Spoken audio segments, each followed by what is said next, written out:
I am Joshua, 28, and my father publicly disowned me in front of 500 guests at my brother's wedding. Before I tell you about how I triggered the plan I had been building for years to expose the truth and brought my entire toxic family to their knees, let me know where you are watching from in the comments. I want to know how far this story travels. I was standing at the very back of a massive, wildly expensive wedding barn packed with nearly 500 guests when my life split into a before and an after. I still remember the sound first. It was not the faces. It was the glasses clinking, polite, wealthy laughter, and a string quartet dragging out one last sweet note. My brother, Julian, was sitting at the head table with his beautiful new bride, Chloe. He looked like the absolute picture of success. An elite cancer doctor, the golden boy, the man who could do no wrong. Then my father, Robert, rose to his feet. He lifted his champagne glass and turned what was supposed to be a standard wedding toast into a public execution. He smiled warmly toward Julian, his chest puffed out with that arrogant pride I knew so well. "I only have one son," my father said into the microphone. His voice echoed off the high wooden rafters. "That is the child I am proud of. Our groom today." He paused, and for a split second, I thought he was just doing his usual routine of praising Julian and ignoring me. But then he pointed directly to the back of the room, right at me. He did not even look me in the eye when he said it. "That thing back there? Just a mistake. A disgrace to this family." A collective gasp ripped through the room. 500 people froze. The silence that followed was so heavy it felt like the air had been sucked out of the barn. I stood there, my blood running cold, feeling the weight of 1,000 eyes turning to look at me. Then my mother, Evelyn, sitting straight-backed in her pale silk dress, gave a tiny, dry laugh. She leaned toward the microphone and added, "We should have put it up for adoption when we had the chance." For one long second, nobody moved. Then the whispering started. It was low and hungry, spreading from table to table like fire through dry grass. Everyone was waiting for me to break. They were waiting for me to cry, to yell, to make a scene that would confirm exactly what my parents had just called me. Unstable, a mistake, a piece of trash. I smiled. I actually smiled because if I let my face crack right there, I knew I would collapse in front of every person they had ever performed their perfect family routine for. My jaw clenched so hard my teeth ached, and a vein throbbed against my temple, but my face remained perfectly calm. I picked up my jacket, turned around, and walked out the double doors without saying a single word. I did not run. I walked, but inside my head, something old and buried finally stood up. I had spent years building a plan for the day they pushed me too far. They had just chosen the stage for me. The moment I stepped into the cool night air, the terrified, unwanted little boy inside me died forever. In his place was a man who knew exactly what needed to be done. I made it to my car before my knees finally gave out. The bright lights of the wedding barn blurred behind me in the rearview mirror as I drove down the long, dark gravel road. I was gripping the steering wheel so hard my knuckles were stark white and my fingers cramped. I pushed the gas pedal down, putting as much distance between myself and that toxic nightmare as possible. I did not cry right away. That is the strange thing about absolute humiliation. When it becomes too large to fit inside your body, sometimes it does not come out as tears. Sometimes it becomes a silence so cold it feels borrowed from a grave. I drove for about 20 minutes, the radio completely off, just listening to the hum of the engine and the tires against the asphalt. Eventually, I pulled over on the shoulder of the highway. I killed the engine and sat there in the pitch black while large semi-trucks thundered past me like distant storms. My chest was tight, and my breathing was shallow. I reached into the glove compartment, pulled out my wallet, and opened a hidden fold. I pulled out 3 old photographs I had carried for years. They were bent at the corners and soft from being handled too much. Most people keep pictures in their wallets for comfort. I kept mine as evidence. The first photo was from a middle school science fair. I was 13 years old, wearing a cheap, ill-fitting button-down shirt I had ironed myself because my mother was too busy. In the photo, I am standing next to a project I had spent 3 months building. I am smiling so hard it looks painful. What the photo does not show is what happened after the flash went off. I had searched the crowded gymnasium the entire evening, completely convinced my parents would appear. I thought they would run in late, breathless, apologizing, and telling me how proud they were. Instead, they were across town watching Julian receive another shiny academic trophy. When the fair ended, I watched other kids run into their parents' arms, celebrating. I stood behind my table alone until the school janitor asked if I needed to use his phone to call for a ride. That night, I had walked 3 miles home in the dark. When I got there, I locked myself in the bathroom, sat on the cold tile floor, and pressed a towel so hard against my mouth to stop myself from sobbing that I actually threw up from the physical strain. I remember staring at the mirror afterward, my eyes red and swollen, and thinking, maybe if I work harder, maybe if I am better, they will come next time. Isn't it pathetic how long a child can mistake blatant neglect for a challenge instead of a verdict? Looking at that photo in the dark of my car, I felt a deep wave of disgust. Not for myself, but for the parents who could throw a child away so easily. My entire life, every cent of my hard-earned salary had gone toward proving I was worth their time. I was done proving myself. The truth was, the deck had been stacked against me since the day Julian was born. I leaned my head back against the driver's seat and let the memories flood in. My family functioned on a very specific, ruthless hierarchy. Julian was the sun, and the rest of us were just planets meant to orbit him and keep him warm. Everything in our house was designed to elevate my brother. When it came time for college, I found out the hard way exactly where I stood. I had worked 2 jobs in high school, assuming my parents would at least help me with tuition the way they were helping Julian. But when the acceptance letters came, my father sat me down in his study. He did not even offer me a seat. "We are liquidating your college fund," he had told me, his voice flat and businesslike.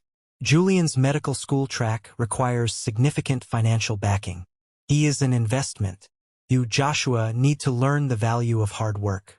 You can take out loans." He did not just take the money.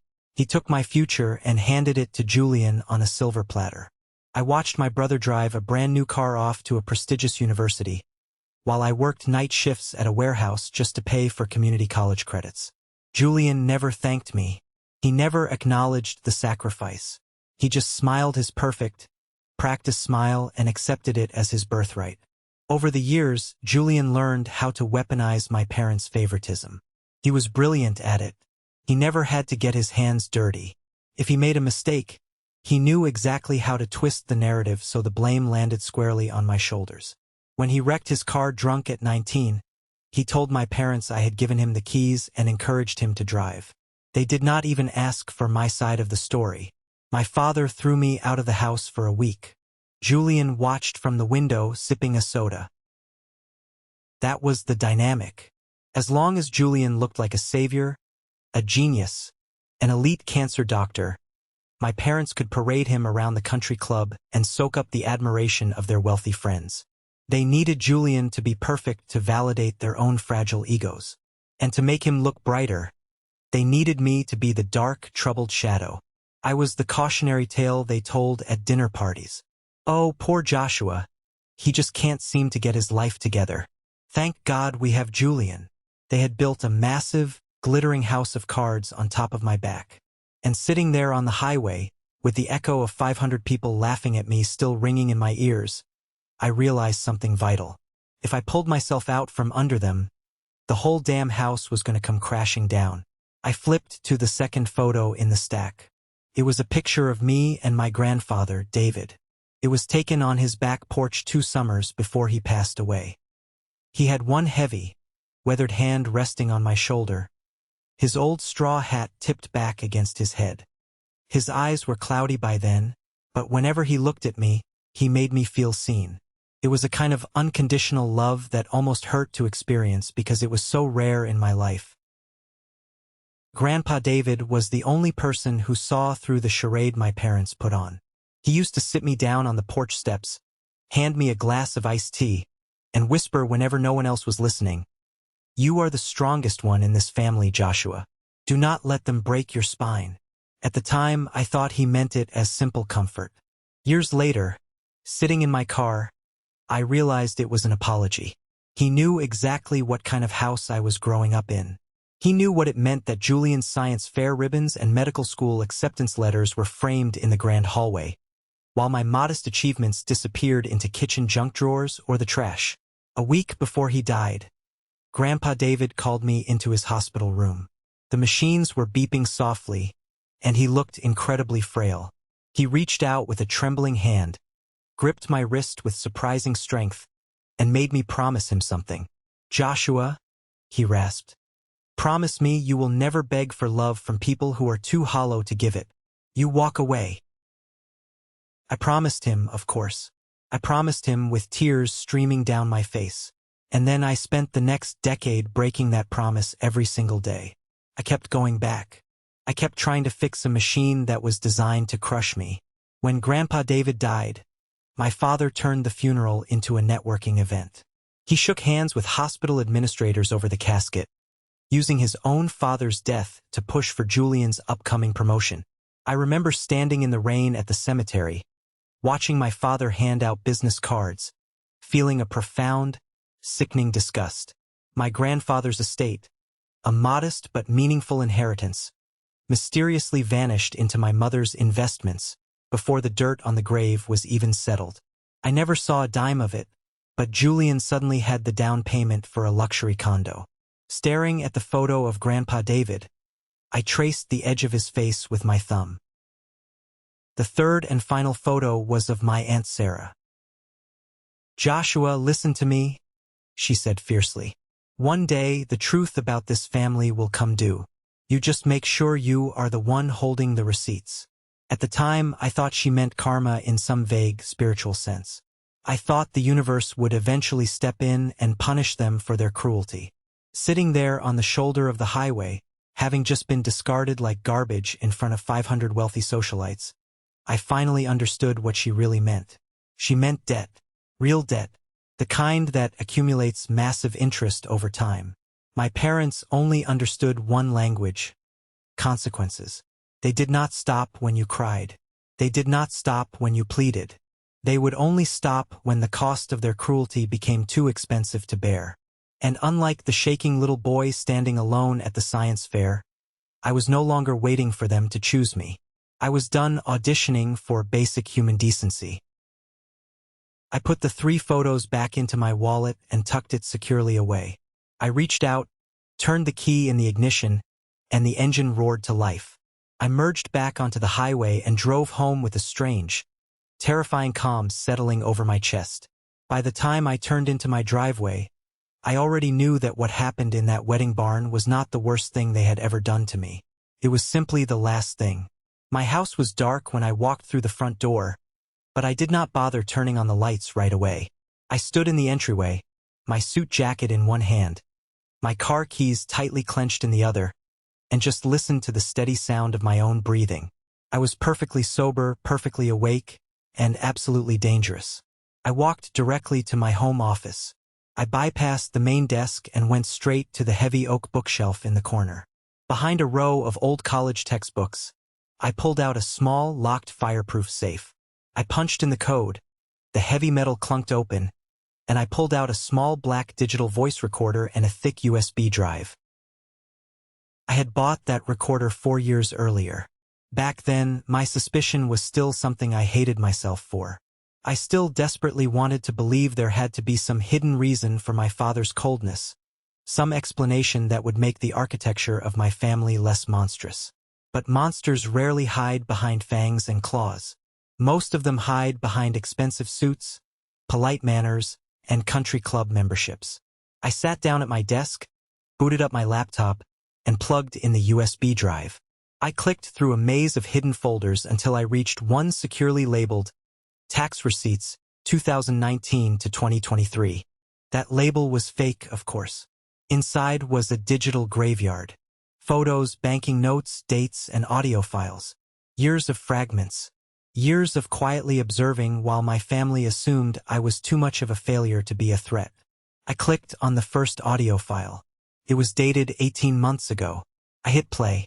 At first, The speakers hissed with the sound of traffic noise and rustling fabric from inside my father's luxury sedan.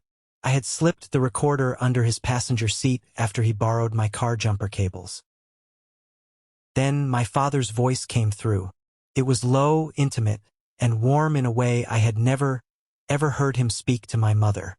"You are the only person I can be real with, Elena," my father murmured to a woman who was definitely not his wife. Elena was a senior administrator at his hospital. A woman who wore a shiny wedding ring and smiled brightly at my mother during company fundraisers. "My wife only knows the version of me I perform. It's exhausting. You're the real thing." I had listened to that recording dozens of times over the past year. The words should have gone numb by now, but they never did. My hands still trembled every single time. There is something uniquely grotesque about hearing the man who ruthlessly lectured you about morality and family values speak like a pathetic coward in love with his own reflection. My father's pristine reputation, his high-status job, his entire moral high ground was built on a filthy, hypocritical lie, and I had it right here in my hand. I minimized the audio file and opened the next folder. This one was dedicated entirely to my mother, Evelyn. She had spent decades meticulously building herself into the kind of woman local lifestyle magazines called graceful, philanthropic, and community-minded. But beneath the tailored Chanel dresses and polished charity luncheons was a desperate gambler of a very different kind. My mother had sunk massive amounts of money into underground investment circles, miracle wellness ventures, and private real estate deals pitched by wealthy women who promised exclusivity and legacy wealth. She had quietly drained every single account she had access to. I found the first clue entirely by accident while helping her set up a new laptop 2 years ago. One stray email about an overdue notice led to another. A missed payment led to a lawsuit threat. And eventually, the whole elegant house of cards revealed itself. She had refinanced their massive home in secret. She had borrowed heavily against my father's retirement accounts. And worst of all, she had taken out massive personal loans from a woman named Mrs. Montgomery, her supposed best friend from the country club. Why did she need so much cash? Not just to maintain her own lifestyle. She was funneling money directly into Julian's life to maintain the illusion of his massive success. The luxury condo Julian lived in, Evelyn paid the down payment.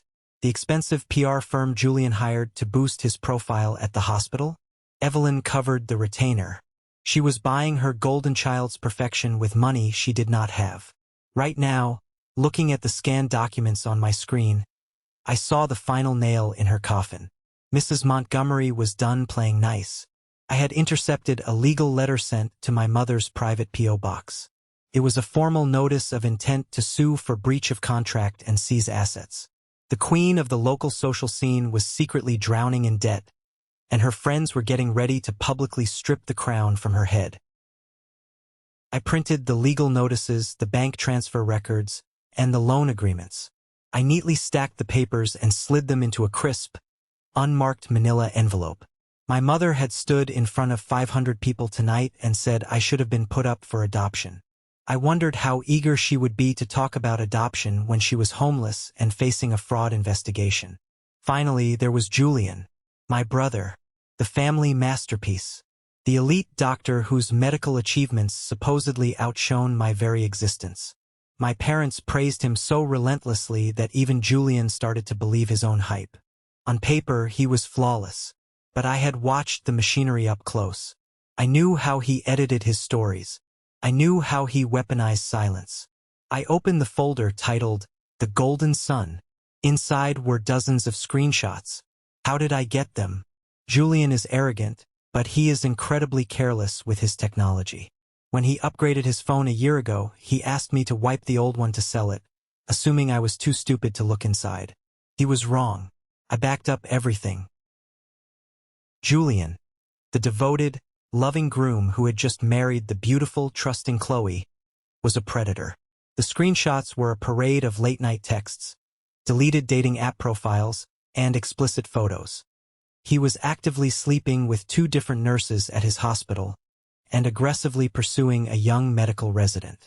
One text exchange with his colleague, Dr. Harris, made my stomach turn. Harris had asked Julian if he was really going to go through with marrying Chloe, considering his side projects. Julian had replied, "Chloe is wife material, looks great at galas, comes from good money. The nurses are just stress relief." I stared at Julian's arrogant words on my monitor. He had let my parents strip me down and humiliate me in public tonight because it preserved the hierarchy that fed his ego. He never had to insult me directly. All he had to do was stand on the pedestal they built using my bones. The cruelest people are often the ones who keep their hands perfectly clean while others do the hitting for them. I saved the screenshots to the master USB drive. I had my father's infidelity. I had my mother's financial ruin. I had my brother's disgusting double life. The ammunition was fully loaded. Now, I just needed to figure out exactly how to pull the trigger. I did not sleep that night. I sat at my desk, drinking black coffee, organizing files until the sun started to rise. At 6 a.m., I picked up my phone and sent a text to the only person in the world I fully trusted, Matthew. "I need you today. No questions. Please." Matthew and I had met in college. He was the one person in my adult life who never asked me to make my pain smaller so others could feel comfortable around it. He replied less than a minute later, "On my way." Matthew arrived at my front door an hour later. He walked into my home office, took one look at my face, and sat down in the chair opposite my desk. "What happened?" he asked quietly. I did not summarize. I did not soften the blow. I told him exactly what my father and mother had said into the microphone in front of 500 people. I told him how Julian just sat there and let it happen. Matthew's jaw tightened, and his hands balled into fists on his knees. Then, I turned my laptop around and pushed it toward him. "Before you tell me not to do something stupid, just read this. Listen to this." For the next hour, Matthew sat in dead silence. He listened to my father's affair recordings. He read through my mother's financial disaster. He scrolled through Julian's sick text messages. The only sound in the room was the occasional heavy sigh or a muttered curse word under his breath. When he finally finished, he leaned back, rubbed both hands over his face, and stared at the ceiling. "Joshua," he said heavily, "this is so much worse than I thought. If you expose this, it's not just going to embarrass them. It's going to destroy their lives. You will lose them permanently." I met his eyes with a calm that surprised even me. "I lost them a long time ago, Matt. Last night was just the first time they made sure 500 other people saw it, too." Matthew looked at me for a long time. Then, he reached across the desk and pressed his hand flat against the manila envelope of evidence. "All right," he said, his voice dropping an octave. "Then we don't do this messy. If you explode on social media, they will paint you as the crazy, jealous brother. We do it clean. We put them in a room where they think they still control the script, and then we take the script away. We need witnesses, and we need maximum pressure." I smiled grimly. "That's exactly why I called you." Matthew and I spent the rest of the day refining the strategy. We abandoned the idea of some immediate, chaotic public explosion. Exposing people is not about throwing secrets into the air and hoping they land. It is about timing, pressure, and irrefutable order. We needed containment first, fracture second, and exposure third. "You need at least one more pair of eyes in the room," Matthew said, pacing across my rug. "Preferably someone whose opinion Julian actually fears. Someone with a strict moral compass." "Chloe," I said immediately, "my new sister-in-law. She was smart, composed, socially respected, and completely naive about the rot hiding beneath her new family's portrait. If Julian's secrets were exposed in front of her, he would have nowhere to hide." "Exactly," Matthew agreed. "We invite them over for dinner. Not today. Too abrupt.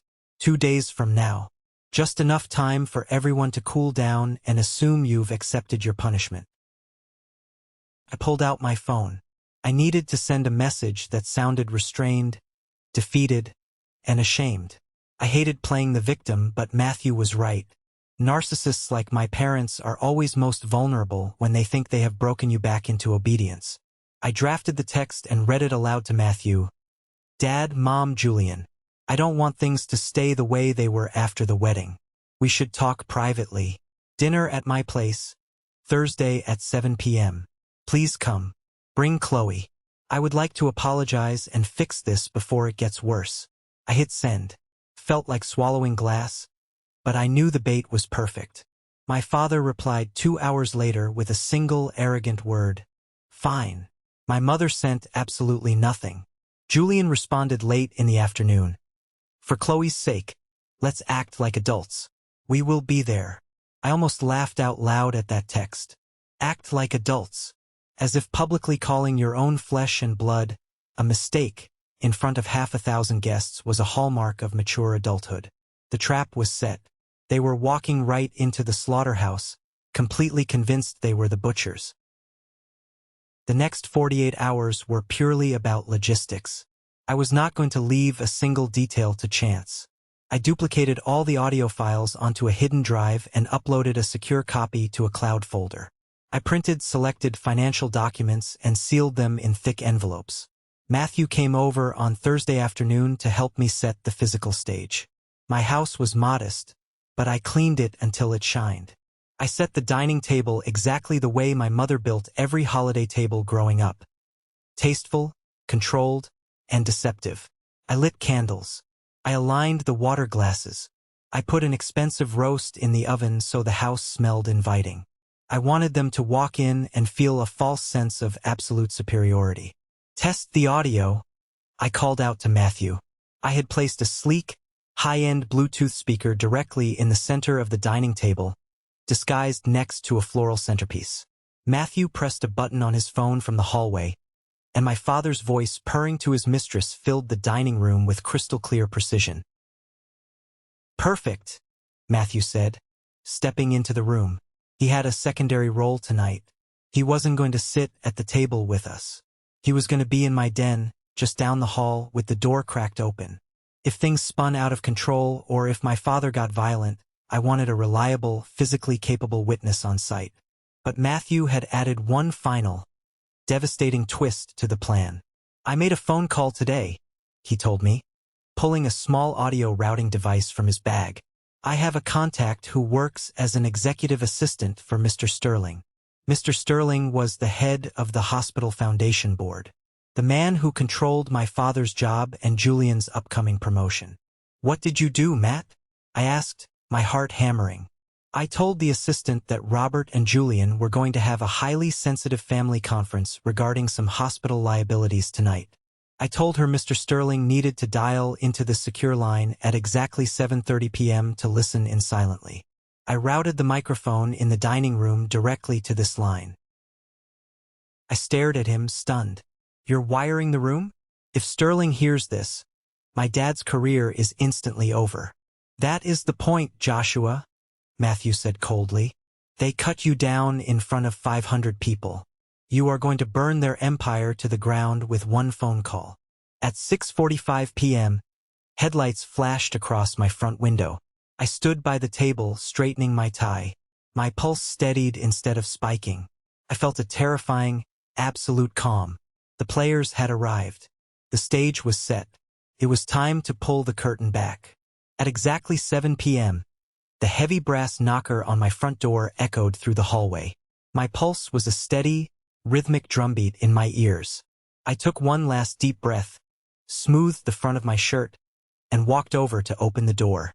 The moment I turned the handle and pulled the door wide, the heavy, suffocating atmosphere of my childhood rushed into my home. My father, Robert, stepped over the threshold first. He did not say hello. He did not offer a handshake. He simply looked around my modest living room with a thinly veiled expression of distaste, as if the air in my home was somehow beneath him. He was wearing a sharp, custom-tailored navy suit, looking every bit the authoritative patriarch. Evelyn, my mother, followed closely behind him. The sharp, overwhelming scent of her expensive designer perfume instantly overpowered the warm smell of the dinner I had prepared. She carried a limited-edition handbag shield-like across her chest and refused to meet my eyes. Julian entered next, his hand resting lightly on the small of Chloe's back. Julian looked like a man stepping down from a throne to visit the peasants. He wore a patronizing, benevolent smile, the kind of smile you give a misbehaving dog that finally learned to sit. He parked his brand-new Porsche in my driveway, making sure it was angled perfectly under the street lamp so the sleek lines were visible from the front window. "Joshua," Julian said, his voice dripping with practiced warmth. "It is good of you to reach out. Really, it takes a big man to admit when he has caused a scene." I stared at him for a fraction of a second, letting the sheer audacity of his statement wash over me. He was standing in my house, pretending that I was the one who had ruined his wedding by quietly walking out after being publicly humiliated. "Come in," I said evenly, gesturing toward the dining room. "Dinner is ready." Chloe gave me an apologetic, tight-lipped smile. "Thank you for having us, Joshua. The house smells wonderful." She was the only one who seemed genuinely uncomfortable, her eyes darting between her new husband and me, clearly sensing the invisible landmines scattered across the floorboards. We moved to the dining room. I had set the table perfectly.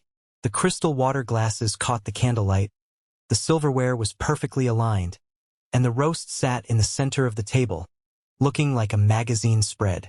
I took my seat at the far end of the table. Robert sat opposite me, assuming the position of power.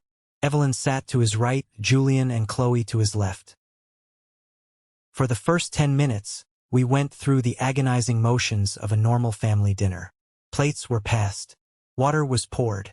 Chloe desperately tried to smooth the tense air with harmless questions about my work and recent travels. I answered politely, keeping my tone perfectly neutral. Julian chimed in with his practiced, warm doctor voice, subtly redirecting every topic back to his own recent achievements at the hospital and the upcoming board review for his massive promotion. Every now and then, I caught my mother studying me from across the table. Her eyes were narrowed, assessing me. She was waiting for the emotional breakdown. She was waiting for the tears, the frantic apology, the instability she could categorize and use to validate her cruelty. My father barely spoke, eating his food with stiff, fake civility, wearing the expression of a man granting forgiveness he was never entitled to withhold. When the main course was nearly finished, Julian wiped his mouth with a linen napkin, set it down beside his plate, and intertwined his fingers. He leaned forward, adopting his best bedside manner. "Joshua," Julian began, his voice dropping into a serious, commanding register. "I think we are all here tonight because what happened at the wedding got a little out of hand." I stopped chewing. I placed my fork down on my plate. The metallic clink was the only sound in the room. I looked directly at my brother. "Out of hand," I repeated slowly, letting the words hang in the air. "Not cruel, not monstrous, just a little disorderly." Julian sighed, a heavy, condescending sound. "Nobody is saying Dad used the best choice of words, but you have to understand the pressure we were under. You have always been difficult. You make things heavy. We are willing to put this behind us if you are willing to take responsibility and apologize to Chloe and me for walking out and causing a distraction." I nodded slowly, acting as if I were genuinely considering his generous interpretation of the events. "You know what, Julian? You are right," I said softly. My father's shoulders immediately relaxed. A smug, victorious smirk touched the corner of my mother's mouth. They thought they had won. They thought they had broken my spine completely. "It did get out of hand," I continued, my voice growing colder, harder. "That is exactly why I invited all of you here tonight. I thought maybe, for once in 28 years, we could stop pretending." The temperature in the room plummeted. My father's jaw tightened, the smugness vanishing instantly. Chloe looked from face to face, her brow furrowing, sensing the massive shift in the atmosphere before she could fully understand it. My mother gave a dry, irritated little sigh and crossed her arms. "If this is going to be another one of your emotional performances, Joshua, I am simply not interested. We did not come here to be lectured." I smiled directly at her. It was not a warm smile. "No, Mom. This is not a performance. This one comes with documents. Nobody spoke. I pushed my chair back, the wooden legs scraping loudly against the hardwood floor. I stood up, walked over to the wooden sideboard against the wall, and picked up the small, black Bluetooth speaker. I walked back and placed it directly in the center of the dining table, right next to the floral centerpiece, like an extra course they were forced to swallow. Julian's eyes narrowed to slits. He leaned back in his chair. "What is that?" I sat back down and folded my hands on the table. The reason this conversation is finally going to stay honest. My father pushed his chair back half an inch. It was a tiny movement, but a massive tell. He was preparing to fight or flee. "Joshua," he said, warning laced heavily into his tone. "Whatever childish stunt you think you are pulling tonight, I suggest you stop right now." I did not break eye contact with him. I reached into my pocket, pulled out my phone, and pressed play. At first, the dining room filled with the muffled, static sound of traffic and the rustling of fabric. My father frowned, confused. Then the audio cleared up. My father's voice emerged from the speaker. It was unmistakable. It was softer, more vulnerable, and more intimate than any of us had ever heard him speak inside our own home. "You are the only person I can be real with, Elena," the recorded voice murmured, the words dripping with desperate affection. Chloe frowned deeply, glancing at Julian in confusion. My mother's hand froze mid-air, her fingers tightly gripped around the stem of her crystal water glass. The color began to drain from her face. The recording continued, loud and perfectly clear. "My wife only knows the version of me I perform. It is completely exhausting playing the perfect husband for Evelyn. You are the real thing, Elena. I can't wait until I can stop pretending." My mother went paper white so fast it was almost theatrical. Her mouth opened, but no sound came out. Her eyes darted wildly toward my father, who was staring at the speaker as if it were a live grenade. "Turn that off," Evelyn whispered, her voice trembling violently. I did not move a muscle.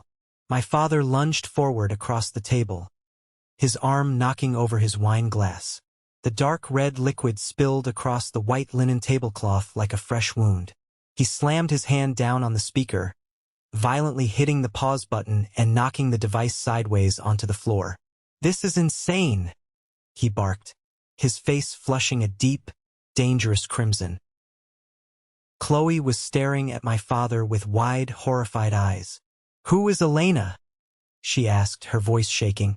Is that the hospital administrator?" Julian cut in immediately, his hands raised in a placating gesture, slipping instantly into damage control mode. "Chloe, don't listen to this." My mother made a broken, guttural sound in the back of her throat. It was not a sob. Not yet. It was the horrific noise of someone realizing their absolute humiliation now had an audience. She had spent decades building a flawless image, and I had just set it on fire in front of her new daughter-in-law. "Robert," she said, looking at my father with desperate, pleading eyes, begging him to hand her a version of reality she could actually survive in. "Tell me this is a joke." He did not answer her. He did not even look at her. He was staring at me with naked, unadulterated hatred. It was the pure, unfiltered hatred he used to keep carefully hidden behind his masks of disappointment and stern parenting. "You piece of garbage," Robert hissed, his hands balled into tight fists on the table. I ignored him. I reached down to the floor beside my chair, picked up the thick manila envelope, and slid it directly across the table until it hit my mother's dinner plate. "Open it," I commanded. Evelyn stared at the brown envelope as if it were covered in venom. She shook her head rapidly, her perfectly styled hair falling out of place. She refused to touch it. "I said open it," I repeated, my voice rising slightly. Julian grabbed the envelope instead. He tore the top open aggressively and pulled out the thick stack of papers, spreading them across the table in front of him and Chloe. His eyes scanned the top page, and I watched the arrogant confidence completely evaporate from his face. Overdue notices, massive bank transfer records, Final legal warnings. Aggressive investment summaries dripping with fraud and massive losses. And right on top, the formal lawsuit drafted by Mrs. Montgomery's lawyer, detailing the seizure of my parents' assets. "Mom," Julian said, his voice suddenly thin and reedy, devoid of all its usual power. "What is this? This says you owe millions. This says the house is leveraged. What the hell is this?" Evelyn blinked rapidly at the papers, her hands shaking violently in her lap. It is temporary," she stammered, the words rushing out too fast. "I was handling it. It was a bad quarter for the portfolio. I am managing it, Julian. It is not what it looks like." I threw my head back and laughed. I actually laughed out loud because I simply could not help it. The sheer absurdity of their delusion was staggering. "That is the family motto, isn't it?" I said, looking around the table at their pale, terrified faces. "We are handling it. We are managing it. It is not what it looks like." Meanwhile, all of you treated me like I was the unstable, broken one because I was the only person who pointed out the heavy smoke pouring under every single door in this house. My father slammed his palm against the table so hard the silverware jumped and clattered against the plates. "You vindictive little bastard," he roared. Chloe flinched hard, shrinking back in her chair. Julian stood halfway up, holding the financial papers. "Dad, stop. We need to figure out what this debt is." But I was already moving. I reached down, scooped the Bluetooth speaker off the floor, set it back on the table, and hit play on the second file. This time, it was not the affair that filled the room first. It was my father's cruel, dismissive laughter. "Julian understands what matters." My father's voice sneered from the speaker. "Julian is the future. He is a doctor. He has the prestige. Joshua is just baggage. We never should have carried him this long. He is dead weight." My mother closed her eyes, tears finally spilling over her lashes, ruining her perfect makeup. Julian went completely still. He froze in the exact way prey animals do when they hear something impossible and fatal at the exact same time. He slowly lowered the financial papers to the table. Chloe turned slowly toward Julian, her face a mask of utter horror, then turned toward me. Comprehension was dawning on her in horrible, agonizing stages. "He said that about you?" Chloe whispered, her voice cracking. "Your own father?" I looked directly into her eyes. "For 28 years, Chloe. That recording is just one time he accidentally got caught saying it out loud. The rest of the time, he just showed it through action. The silence that followed was not empty. It was pressurized. It was the sound of a submarine hull groaning right before it implodes. My father stood up so abruptly that his heavy dining chair tipped backward and crashed onto the floor. "This dinner is over," he shouted, his face contorted with rage. He grabbed his wine glass, completely furious, needing something to destroy. He hurled the crystal glass across the room toward the kitchen sink. It missed. The glass shattered violently against the marble counter, exploding into 100 sharp fragments. A massive shard sliced directly across the palm of his hand. Blood hit the pristine white floor tiles in bright, heavy drops. Evelyn screamed and jumped out of her chair, but she did not run to comfort him. She backed away toward the wall, trying to get away from the table, away from the papers, away from the collapsing reality. Julian looked as if the entire structural architecture of his perfect life had suddenly lost its load-bearing walls. He looked at the blood on the floor, the lawsuit on the table, and the speaker in my hand. "Joshua," Julian said. For the first time in his entire life, I heard absolutely no superiority in my brother's voice. I only heard raw, unadulterated fear. "Joshua, please, do not do anything else tonight." I met my brother's terrified gaze and felt my heart turn into a block of absolute ice. "Anything else?" I asked, raising an eyebrow. "You mean like telling Chloe about the nurses in Dallas? Or the young medical resident you kept texting at 2 in the morning while Chloe was picking out wedding invitations? Or should we talk about how quickly your moral outrage disappears whenever Dad humiliates me?" just as long as it keeps your bank accounts full and your ego shining.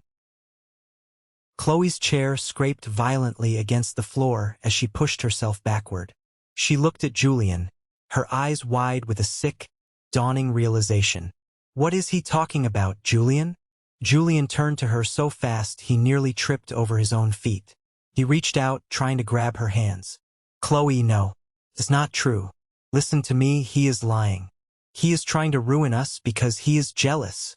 Chloe yanked her hands away from him, backing up until her spine hit the wall. She pressed one hand over her mouth, looking at the man she had married just 7 days ago as if he were a complete stranger. I reached into the folder and pulled out a second stack of papers. Printed screenshots. Dozens of them. I tossed them onto the table. They scattered, covering my mother's debt papers. Pictures, texts, late-night hotel bookings. Read them, Chloe, I said quietly. Julian's phone backs up to the family cloud server. He forgot to change the password when he bought his new phone. Julian lunged for the papers, trying to sweep them off the table, but Chloe was faster. She snatched a handful of the printed pages and stepped back, her eyes frantically scanning the explicit text messages and photographs. I watched her read the message where Julian called her a prop and wife material for galas, while referring to the nurses as stress relief. A strangled sob tore out of her throat. But wait, it gets better, I said, my voice cutting through the chaos like a scalpel. I looked directly at Julian, who was pale, sweating, and hyperventilating. You want to know where Mom got the millions of dollars she is currently being sued for, Julian? Julian froze, his eyes darting to our mother, who was sobbing hysterically by the doorway. She didn't lose it all in bad investments, I revealed, delivering the final, crushing blow. She pulled the equity out of this house. She drained Dad's retirement. And she borrowed from Mrs. Montgomery to pay for your life, Julian.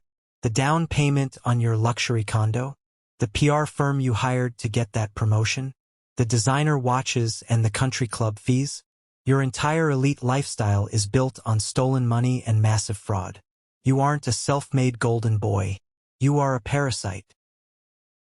Julian staggered backward as if I had physically punched him in the chest. He looked at Evelyn, who buried her face in her hands, unable to deny it. The golden sun was finally seeing the massive black hole that kept him burning. My father, still wrapping a cloth napkin tightly around his bleeding hand, kept cursing at me under his breath, repeating my name like a venomous spell, as if language itself could somehow restore his shattered authority. Julian came around the table, stepping over the broken glass, and stopped 3 feet away from me. His face had completely emptied out. The arrogant doctor was gone. Please, Julian whispered softly, desperately, glancing back at Chloe, who was weeping silently against the wall. Not here. Not like this. Please don't say anything else. I'll do whatever you want. I'll give you money. Just stop. And there it was. The golden child on bent knees without physically kneeling, begging the sister, wait, the brother. He had let them erase his entire life. When the brother you spent your life hating finally stands in front of you, stripped of his halo, stripped of his power, and begs for mercy, what do? Do you forgive him, or do you let him feel the full, crushing weight of the ladder he climbed using your broken back? I did not answer him right away. I let the silence stretch. I let him stand in the absolute wreckage of his life. I let all of them stand in it. No one at this table, I said, my voice low and lethal, gets to decide my silence anymore. Chloe let out one broken, bitter laugh. She threw the crumpled screenshots directly into Julian's face. She looked around the dining room, looking at the blood, the debt papers, the terrified faces of her new in-laws, as if she were finally seeing the world clearly for the very first time. This isn't a family, Chloe said, her voice shaking with rage and heartbreak. This is a performance built on cruelty and lies. I am done. She turned on her heel and walked out of the dining room.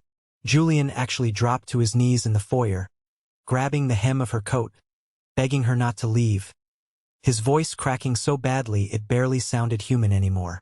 Chloe, please, we can fix this. I love you. "Don't touch me!" she screamed. The heavy oak front door slammed shut a second later. The sound echoed through the silent house like a judge's final gavel striking the block. The verdict was in. This is the moment that changed everything, when I finally took back control of my life. Thank you for being patient and staying with me this far. You are amazing. Please help me like this video and comment the number 1 below, so I know you have been on this journey with me. This not only helps more people find this story, but also tells me that my experiences mean something to someone. Your support is the biggest motivation for me to continue sharing the rest of this journey. One by one, the family unraveled completely after the door slammed. The pristine, controlled atmosphere of the dinner had transformed into an active war zone, and I was the only one left standing without a scratch. My mother stumbled out of the dining room in tears, her hands shaking so badly she could barely hold her expensive purse.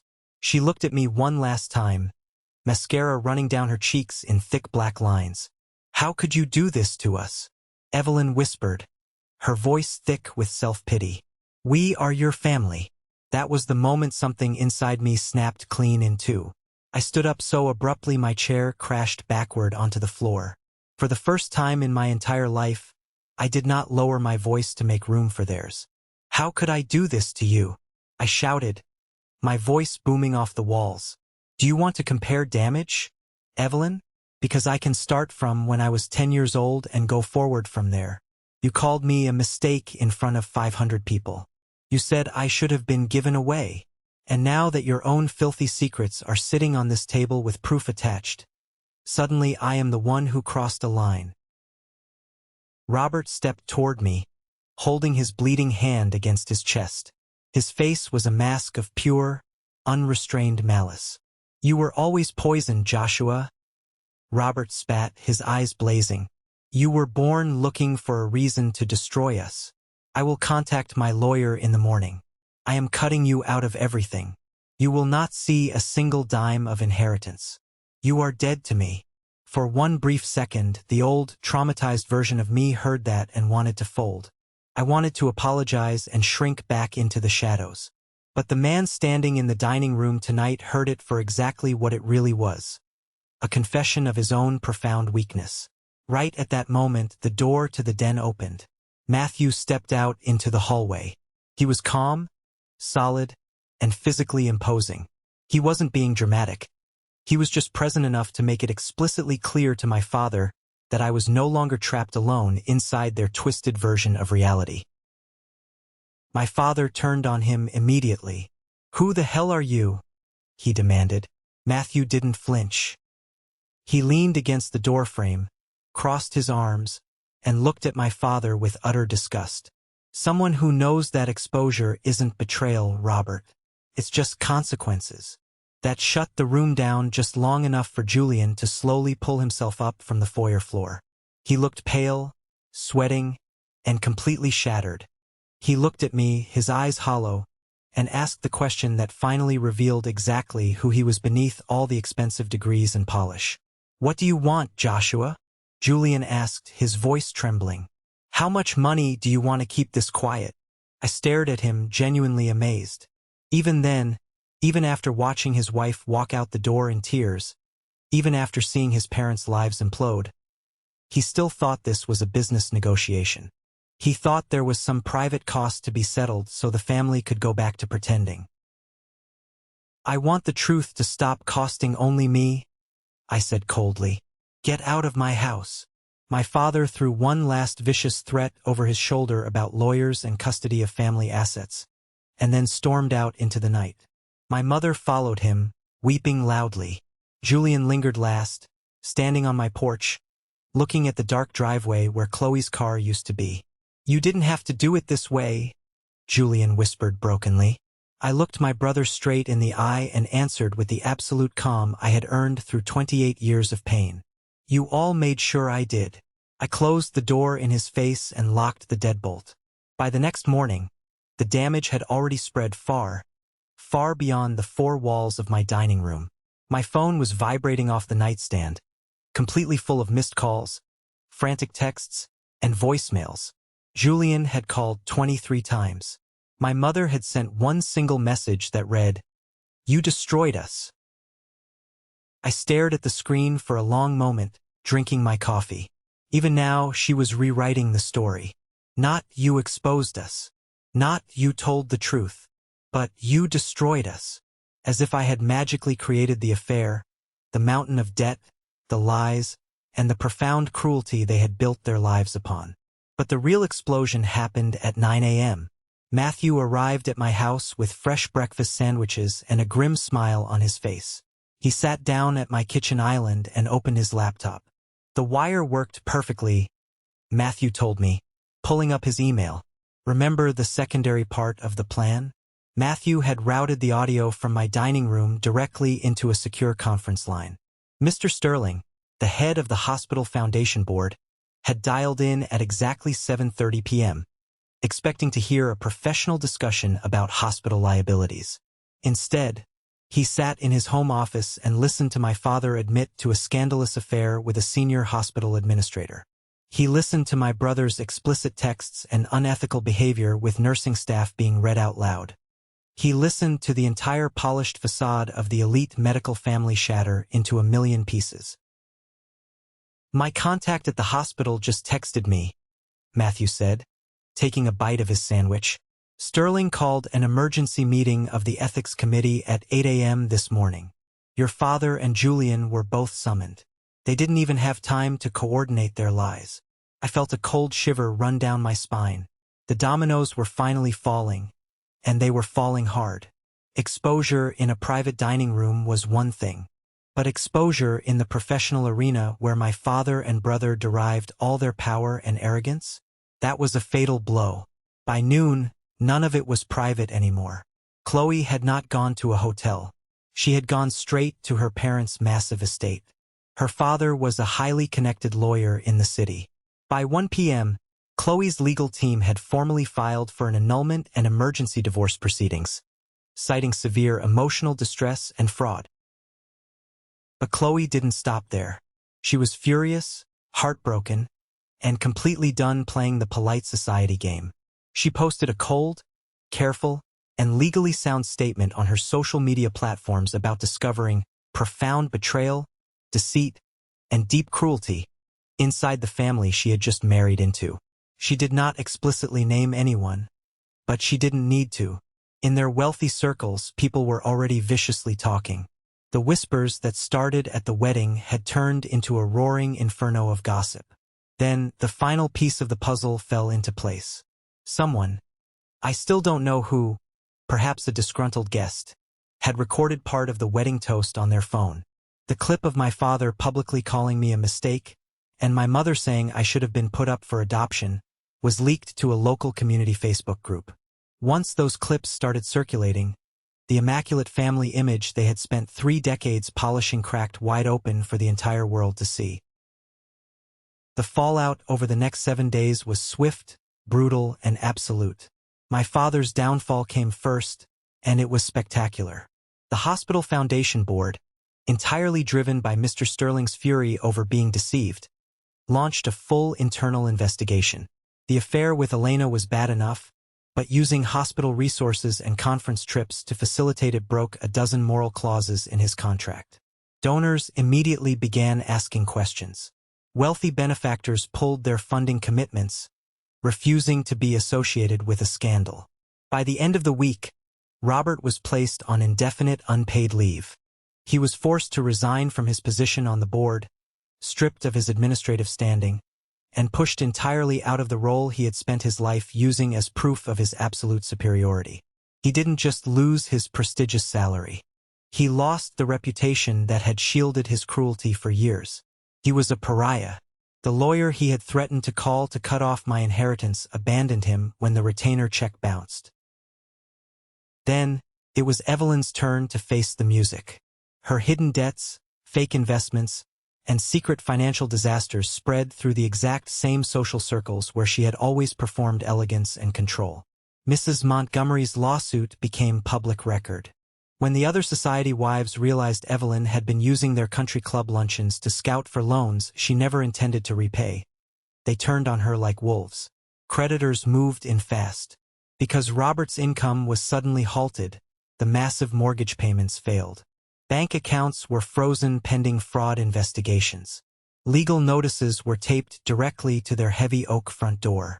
Friends vanished overnight. Invitations to galas and charity events stopped entirely. By Friday, Evelyn was facing the immediate loss of the multimillion-dollar house she had treated like a kingdom. She had traded her son's mental health for a crown, and now the bank was coming to repossess it. And then came Julian, the golden child, the sun around which the entire family orbited. He was supposed to survive it all. The golden boy always does, right? But Chloe refused to stay silent. During the divorce negotiations, her powerhouse lawyer subpoenaed Julian's phone records. She started comparing timelines, hotel receipts, and lies. What she formally documented was enough to destroy not just the marriage, but Julian's pristine professional reputation. The annulment process moved forward with terrifying speed. Julian was forced to move out of the luxury condo Evelyn had illegally funded for him, because the bank seized it as part of the asset recovery. He had to pack his designer suits into garbage bags and move into a cheap, short-term rental on the outskirts of the city. At the hospital, the whispers followed him relentlessly. Questions about his highly unethical behavior, his late-night text messages to subordinates, and his lack of professionalism spread from the nurse's station to the surgical wing. The highly coveted promotion he had been bragging about at my dinner table? The board gave it to a quiet, hard-working female doctor who actually cared about her patients more than her PR image. Julian didn't lose his medical license, but he lost the one thing he valued most in the entire world: the myth that he was utterly untouchable. He was no longer the elite, brilliant prodigy. He was just a disgraced doctor going through a messy public divorce, drowning in his mother's debt, and alienated from his peers. The machinery that had protected him his entire life was completely smashed to pieces. On the 7th night after the wedding, exactly 1 week after my father took the microphone and cut me out of the family, my doorbell rang. I was sitting in the living room, reading a book. I walked to the door, pulled back the curtain, and looked out. All 3 of them were standing on my front porch. I unlocked the deadbolt and opened the door slowly. The sight before me was almost difficult to process. They did not look like the arrogant, wealthy family that had walked into my dining room just days ago. They looked broken. My father looked gray, hollow, and 10 years older. His expensive suit was wrinkled, and the bandage on his hand looked dirty. My mother was standing a few feet back, crying silently into a crumpled tissue, looking incredibly small without her designer handbag and arrogant posture. Julian stood on the porch like a man who had aged decades in a week. He had dark circles under his eyes, and his shoulders were slumped in defeat. "You made your point, Joshua," my father said, his voice raspy and devoid of all its former booming authority. "This has gone far enough. We are ruined." I looked at him, feeling absolutely nothing. No pity, no anger, just a profound, quiet emptiness. "No," I answered calmly. "It went far enough when you erased me in front of 500 people. It went far enough when you stole my college fund. It went far enough when you watched me cry and called me a burden. This is just gravity finally catching up to you." My mother stepped forward, her hands shaking violently. "Please, Joshua," she sobbed. "We are going to lose the house. Your father lost his job. We have nothing left. Please help us." Julian stepped forward last, the golden son, and this time he didn't just lower his head. He really did sink to his knees, right there on the hard concrete of my front porch. Wearing a wrinkled shirt, the elite cancer doctor fell to his knees, looking up at the brother he had spent his entire life letting them destroy. "Please, Josh," Julian whispered, tears streaming down his face. "Tell people you exaggerated. Tell Mr. Sterling the audio was taken out of context. Call Chloe. Tell her I can fix this. Please, I am begging you. Help me." I stood there for a long, heavy moment. I looked down at the man who had stolen my childhood, stolen my peace, and weaponized my parents' love.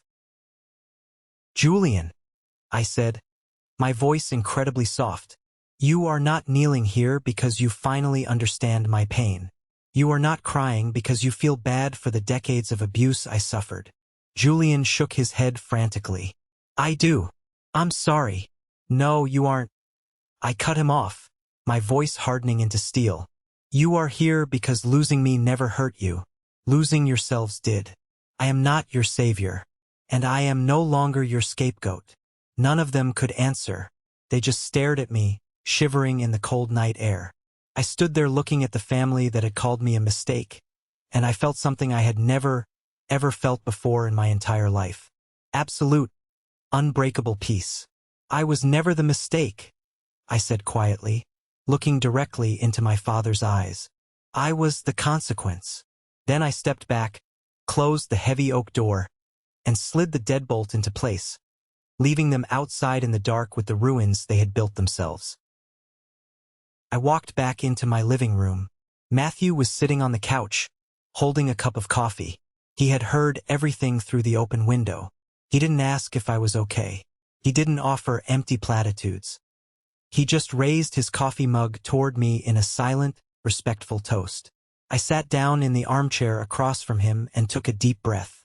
The house was incredibly quiet, but for the first time in my life, the silence did not feel like a punishment. It did not feel like I was being ignored or isolated. It felt like freedom. The heavy, suffocating chain that had been wrapped around my chest since I was a little boy at a science fair was finally gone. I didn't just survive the fire they tried to burn me in. I collected the ashes and used them to bury their empire. Looking back on this entire nightmare, the greatest lesson I learned is about the illusion of toxic loyalty.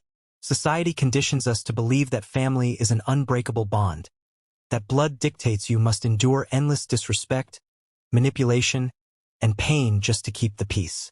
But the truth is, a shared last name is not a license for abuse. We often stay in toxic family dynamics because of the sunk cost fallacy.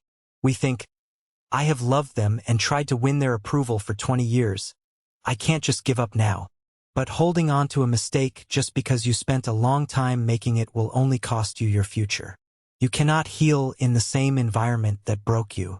Setting boundaries is not an act of betrayal.